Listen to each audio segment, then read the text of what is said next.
So UFC 323 just happened, and I will be reacting to the whole card that has just happened. And yeah, let's start with the prelims, early prelims. Oh, there we go. So Muhammad Naimov versus Marion Santos. You know, Muhammad Naimov couldn't get much off. Marion Santos was just controlling the whole fight with his striking, and eventually got that 1-2 down the middle to Muhammad Naimov. And it was super impressive performance from Marion Santos. While Naimov couldn't really get anything off, he was striking awkwardly. But yeah, good win for Marion Santos. So I sound a bit awkward. I thought I just did the whole video, and the video didn't record. So that I've been peeved off. So I'm not gonna do it super fast, but I'm gonna be a little quicker than I was. And then the next fight, Mansour Abdul Malik. I think they got to stop giving Abdul Malik fucking cans because, you know, I've seen Malik crush 3 people. And Antonio Tricoli is literally the definition of a fucking can. I think gonna cut Tricoli. You know, Abdul just threw one shot and it was all over. And basically wrapped up a submission. And see you later, Tricoli. You're out of the UFC. Well, Mansour, I think he should honestly get someone like an Ikram Aliskirov or someone up in those top fringe of top 20 rankings. But yeah, good win for Mansour Abdul Malik. And for the next fight, absolute banger. Like, absolute one. Should have been one of the fights of the night, if not the fight of the night.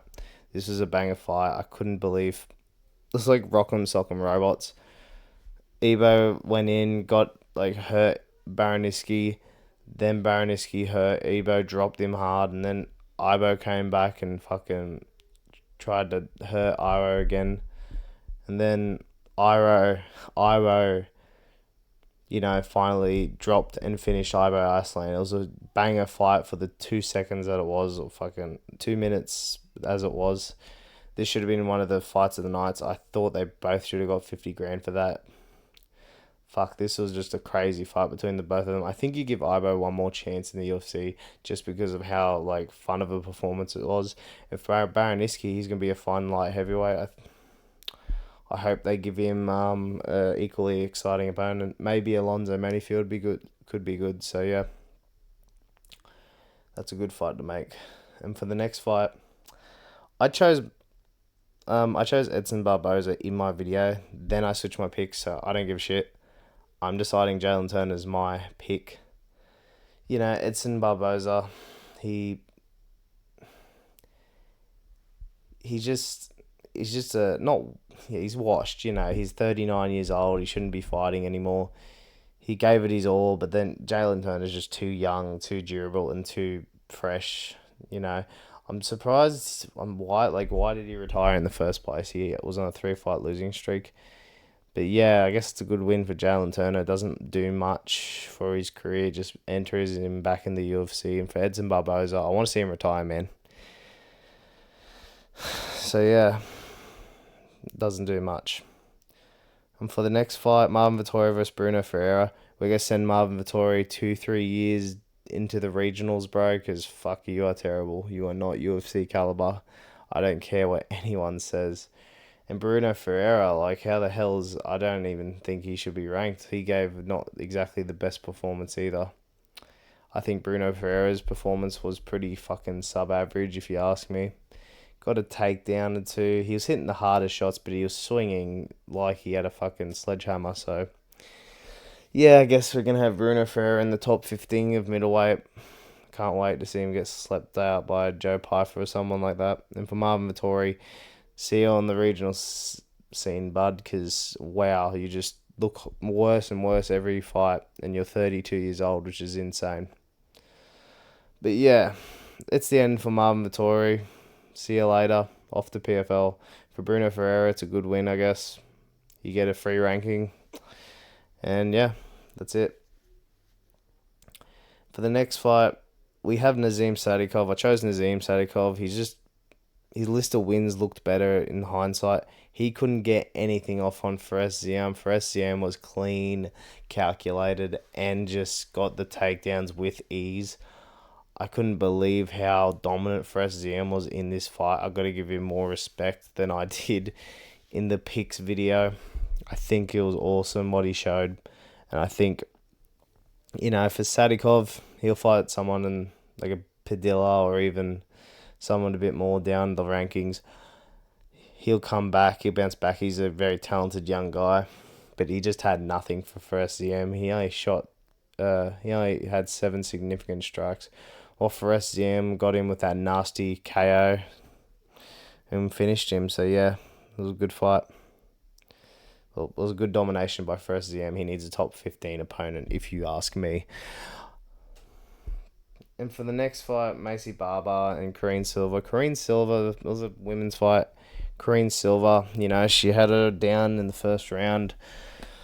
And Macy Barber came back in the last two. Corrine done some dirty shit in the second round. And that's it. That's the fight. I guess Macy Barber gets to fight someone in the top 5. While Corrine Silva gets to fight someone top 15, top 10. But yeah, that's it. There's not much to say about this fight. It wasn't super entertaining. It was a classic women's fight. But what was entertaining was McKinney versus Duncan. Man, McKinney just proves everyone right. If you can survive with McKinney for more than a round, you're going to beat him. And Chris Duncan did exactly that. He got hurt, got wobbled, survived against McKinney, and then McKinney got dropped and finished by Duncan. You got to give it to McKinney every time he comes out and tries his heart out. And yeah, it was a fun fight while it lasted. Not as crazy as the Aslan fight, but still pretty good. For Chris Duncan, another guy that needs a top 15 opponent, I reckon. And for Terence, he can fight someone around the fringe top 30 of lightweight. That could be good for Terence. But yeah. It was a good fight. It was a fun fight. So like a war. It was a war. And yeah. And for Grant Dawson and Manel Torres, man, fucking Grant Dawson's just, he's not even washed. He's just not good. Not good, man. Like, he didn't even go for, like, he went for one takedown. It's pathetic as shit. And Manel Torres only had to pull fucking one punch on his chin, and it was all over. That's all she wrote. For Grant Dawson, what do you do with him? You just send him 2-3 years down to fucking Thailand, because Jesus, his striking is horrible. For Manel Torres, he should get someone fringe of the top 20, top 25. I regret not choosing Torres. I don't know why I didn't. But yeah. Good win for Torres. He beat someone that was previously ranked. And on to the start of the main card, Jan Blachowicz and Bogdan Guskov. I don't understand these judges, bro. I do, but I don't, because yes, I could have seen it as a 10-8, but also at the same time, I don't think like it was that hard to decide. I gave Jan 1 and 3, Bogdan the second, and it was going into that third. I didn't think it was that much of a 10-8. A 10-8's more like, I guess Bogdan did control and drop him, so you could make an argument for Guskov, like, for the 10-8, but it was obviously that Blachowicz won 1 and 3, so it should have really been a 10-9, and a win for Jan. Jan's got the most cursed fucking last 4 fights. Draw, loss, loss, draw. Draw, loss, draw, loss. That's crazy. That's a crazy record, man. But yeah, got a feel for Jan. He can't go up, he can't go down. Neither does Bogdan and Guskov. So yeah, I guess it's not that bad for Jan, because he's number 6 in light heavyweight. So yeah, I reckon Jan's just gonna fight another contender, and Bogdan Guskov, he's gonna fight someone around his ranking. So yeah. Does really nothing for the light heavyweight division. This fight was going to do nothing except get Guskov up into the top 5. And for Henry Cejudo versus Peyton Talbot, Henry Cejudo went out on his shield. And what I mean by that is his wrestling fucking sucked. Like, what the hell? How did this guy win a gold medal? His good jiu-jitsu and wrestling was terrible. He got taken down by Peyton Talbot multiple times. He tried to strike with him, getting pieced up the whole fight. But I give respect to Henry Cejudo for like going out and trying to fight a dog fight. I can't give him disrespect because that's a great way to end your career. Just dog fighting with a young and up and coming hungry dude who's honestly, that's crazy, man. Got to give respect to Henry. You know, good retirement, good way to go. And Peyton Talbot, he's in the top 10. So yeah, there's a lot of fun matchups for Talbot. For the next fight, Brendan Moreno versus Tatsuro Taira. I thought this was a very early stoppage. Very, very early. Moreno, he controlled Tatsuro Taira for that first part of the round with the jiu-jitsu. And then in the second round, Taira drops him, gets on his back and starts hammering shots from his back, from Moreno's back. And I don't know if it was Jason Herzog doing that fight, but it looked very sus, that stoppage. So, good win for Taira, but very controversial stoppage, if you ask me. And, yeah, I guess we get to see him versus Van. Speaking of Van, as much as I love these two, this is the worst way this fight could have ended. One of the worst ways this fight could have ended. It could have been an eye poke. That could have been worse. But the fact is, Joshua Van is the flyweight champ, but it's the fact how he won it. The freak injury is fucking... It's like when Tom Aspinall lost to Curtis Blades with that knee injury. They don't consider that a real win. And, there's going to be people that will be like, oh, yeah, Joshua Van's the fucking champ. We didn't get to see this fight start at all. It was 30 seconds into the round. And this freak shit starts happening. It's crazy. Alexandre just, broke his arm. It just sucks. It's like there's not much to say about the fight except it sucks. It is what it is. Van's the champ. And that's all you can say about it. Van gets to fight Taira. Two young, hungry dudes. That should be a good fight while Pantoja's waiting on the sidelines. Pantoja should get an instant rematch. I don't care what anyone says. But yeah, not much to say about the fight. But what there is to say which I'm very surprised of, Merab versus Piotr. Piotr dominated Merab. Crazy. Like, this was crazy to watch. So, as the first round starts, not gonna lie, our bets didn't go good for the day. So, we're looking at there's, you can choose your odds. Merab plus something takedowns. So we went, okay, plus 13 takedowns. Merab usually goes for 50. When we saw Merab not going for a takedown in the first 2 minutes of the fight, we're like, oh no, he's going to try and strike with him. This was crazy. Like, Merab tried to strike with the best boxer in the bantamweight division. It was insane to see. Like, as good as striking as Merab has, it doesn't compare to Piotr Jan. He didn't play his game. He didn't utilize the cardio as he usually does. And I really did not see the path to victory, for Merab. After that second round, we were like, this is a Piotr Jan fight. Piotr just... he starts slow as he always does, but he won that round. And then round 2, he gave to Merab. I didn't think he gave it to him. And he just kind of downloaded the data and decided, fuck it, we're going to piece up Merab, cut him up, fuck him up, do everything basically what he wanted to Merab. He started taking him down, started striking, started going for some mission attempts.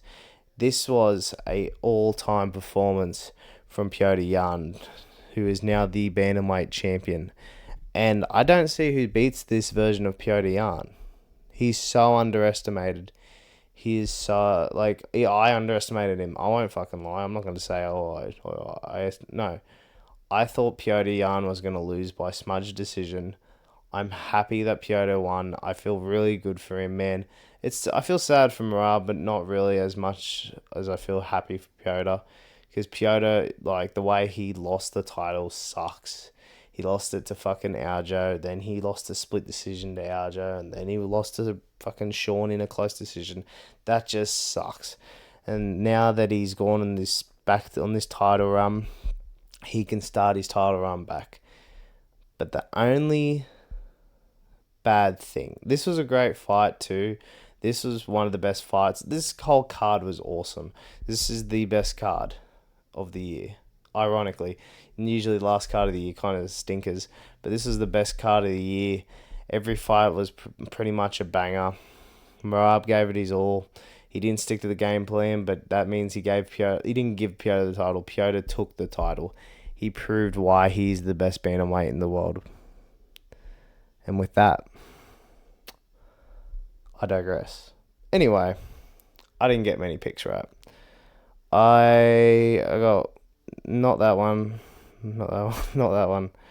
Damn, I'm gonna count the Yarn one because I did think Yarn won. So one, not that one, 2, 3, not that one, 4, 5, 6, 7, 8. So I got 8 for 14. Not the worst, but definitely not my best one. But yeah, guys. This is a great card. Best numbered card of the year, I reckon, like, for all the fights on it. Rock and sock and robots. Good submissions, good knockouts. And yeah, listen, I'll be making my who should they fight next video tomorrow. And yeah, if you like the video, please like and subscribe. But yeah, man, I did rush this a little bit. I don't try to do that, but I already tried to record the video, didn't record. And this was a great card. I got no real rants, except a little bit of the early stoppage on the Moreno fight. It was a great card overall. And yeah, this is a generational card. Anyway, if you like the video, please like and subscribe. And yeah, see you later. Bye.